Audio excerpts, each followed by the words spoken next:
नमस्कार सभी पेंशन भोगियों का स्वागत करते हैं एक बार फिर से हमारे इस YouTube चैनल पर। दोस्तों इस वक्त की हम सभी पेंशन धारकों के लिए बहुत ही बड़ी और इम्पोर्टेंट खबरें आ रही हैं।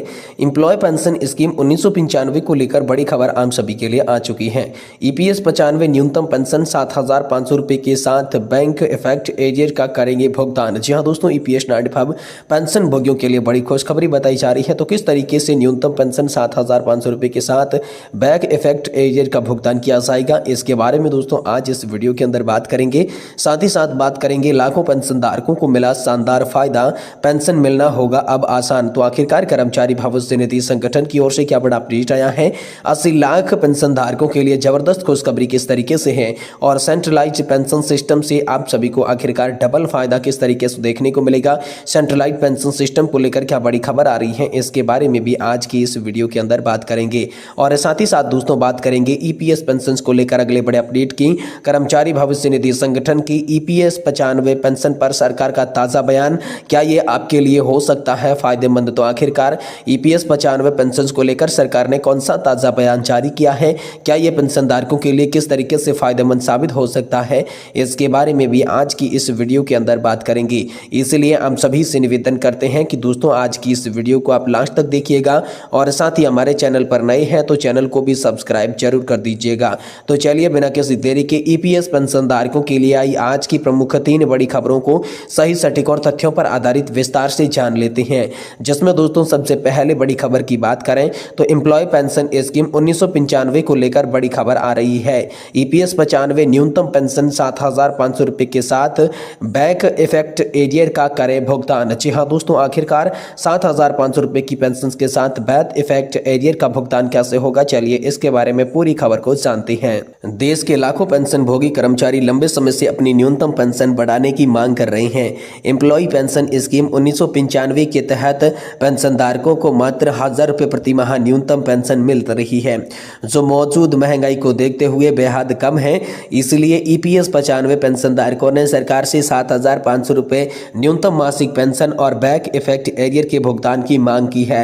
सरकार इस मुद्दे पर विचार कर रही है, लेकिन लाखों पेंशन भोगी जो अपनी बुजुर्ग अवस्था में आर्थिक कठिनाइयों का सामना कर रहे हैं, उनके लिए निर्णय जल्द ही लिया जाना जरूरी है। आइए इस विषय में विस्तार से हम सभी को समझाते हैं और बात करते हैं EPS 95 पेंशन बढ़ाने की मांग आखिरकार क्यों की जा रही है। इसको लेकर दोस्तों 3 बड़े तथ्य आए हैं। पहले बड़े तथ्य की बात करें तो बढ़ती हुई महंगाई और जीवन यापन की कठिनाई की बात करें तो आज के समय में 1,000 रुपये से कोई भी खर्च पूरा करना असंभव है। खाद्य पदार्थ, चिकित्सा खर्चों और घर के अन्य खर्चों को देखते हुए पेंशन भोगियों की ये मांग जायज लग रही है। दूसरा है सरकारी कर्मचारियों की तुलना में कम पेंशन।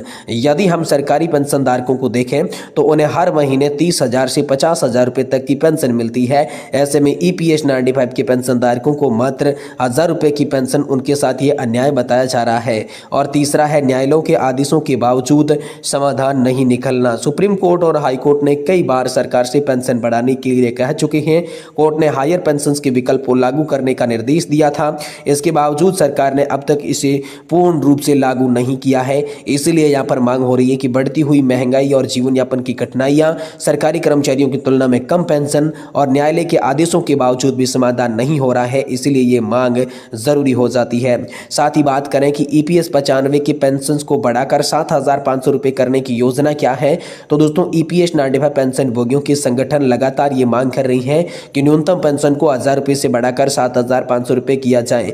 जी हाँ दोस्तों, प्रस्ताव है न्यूनतम पेंशन का, उसकी वर्तमान स्थिति 1,000 रुपये है और इसी प्रस्ताव को बढ़ाकर 7,500 रुपये करने का है। महंगाई भत्ते की बात करें तो इसमें कोई वर्तमान स्थिति नहीं है, लेकिन प्रस्तावित यह है कि हर साल महंगाई दर के अनुसार महंगाई बढ़नी चाहिए। अब बैंक इफेक्ट के प्रस्ताव की बात करें तो नहीं दिया गया है अभी तक, लेकिन 2014 से भुगतान की यहाँ पर मांग की जा रही है। यदि यह बदलाव लागू होता है तो पेंशन भोगियों को इस बदलाव से काफी ज्यादा राहत देखने को मिल जाएगी। वहीं दोस्तों बैंक इफेक्ट एरियर की मांग क्यों हो रही है, तो EPS 95 पेंशनधारकों ने सरकार से 2014 से बकाया एरियर की भुगतान की मांग की है। बैंक इफेक्ट एरियर का मतलब है 2014 में सुप्रीम कोर्ट ने अधिक पेंशन के अधिकार को मान्यता दी थी। EPFO ने इस मुद्दे पर कोई ठोस कदम नहीं उठाया। पेंशनधारकों को 2014 से अब तक के बकाया का भुगतान मिलना चाहिए। अगर ये लागू होता है तो EPS 95 के पेंशनधारकों को लाखों रुपए का एरियर मिल सकता है, जिसके तहत उनकी आर्थिक स्थिति बेहतर जो है वो हो सकती है। तो EPS 95 पेंशन सुधार में क्या लाभ होंगे। तो अगर सरकार ये योजना लागू करती है तो बुजुर्गों की आर्थिक स्थिति मजबूत होती है। वहीं अगर सरकार इस योजना को लागू करेगी तो चिकित्सा और अन्य खर्चे भी आसानी से पूरे हो जाएंगे। वहीं सरकार के द्वारा इस योजना को लागू करने पर देश भर के लगभग 65 लाख पेंशनधारकों को लाभ मिलेगी और ईपीएस 95 के तहत ये सुधार अगर लागू हो जाते हैं तो आर्थिक निर्भरता खत्म हो जाएगी और वे पेंशनधारक जो है आत्मनिर्भर बन पाएंगे। तो आखिरकार सरकार अब तक क्या रुख कर चुकी है, तो सरकार ने अभी तक स्पष्ट घोषणा नहीं की है। ईपीएस 95 के पेंशनर्स यूनियन लगातार प्रदर्शन कर रही हैं। संसद में कई बार हम इस पर चर्चा हो चुकी है। कुछ राज्य सरकारों ने अपनी तरफ से मदद देने की सोच रखी है, लेकिन अब जरूरत इस बात की है कि केंद्र सरकार इस मुद्दे को जल्द से जल्द यहां पर हल करे। ईपीएस 95 के पेंशनधारक अपने अधिकारों के लिए संघर्ष कर रहे हैं। 7,500 रुपए की न्यूनतम पेंशन और बैक इफेक्ट एरियर की मांग पूरी तरीके से जायज है। सरकार को इस पर जल्द से जल्द ठोस कदम उठाना चाहिए ताकि बुजुर्गों की आर्थिक दिक्कतें खत्म हो सके, वे सम्मान पूर्वक जीवन जी सके। अब देखना यह है कि सरकार कब तक इस मांगों को स्वीकार करती है और ईपीएस 95 पेंशनधारकों को उनका हक मिलता है या फिर नहीं मिलता है। इसको लेकर दोस्तों अभी तक अपडेट नहीं आया है। वहीं दोस्तों बात करें तो लाखों पेंशन भोगियों को होगा फायदा, पेंशन मिलना होगा अब आसान। जी हां दोस्तों, कर्मचारी भविष्य निधि संगठन की ओर से दी जाने वाली पेंशन को लेकर बड़ी अपडेट आई है। 80 लाख पेंशनधारकों के लिए जबरदस्त खुशखबरी बताई जा रही है। सेंट्रलाइज्ड पेंशन सिस्टम से उन्हें जो है अब डबल पेंशन मिलेगी, डबल फायदा मिलेगा।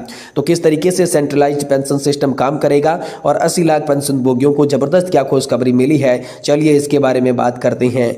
दोस्तों ईपीएफओ पेंशन न्यूज की माने तो अगर आप भी कर्मचारी भविष्य निधि संगठन के तहत पेंशनधारक है तो ये आपके लिए बहुत बड़ी खुशखबरी हो सकती है। सरकार ने सेंट्रलाइज्ड पेंशन सिस्टम लागू करने का फैसला किया है, जिससे पेंशन से जुड़े कई फायदे मिलेंगे।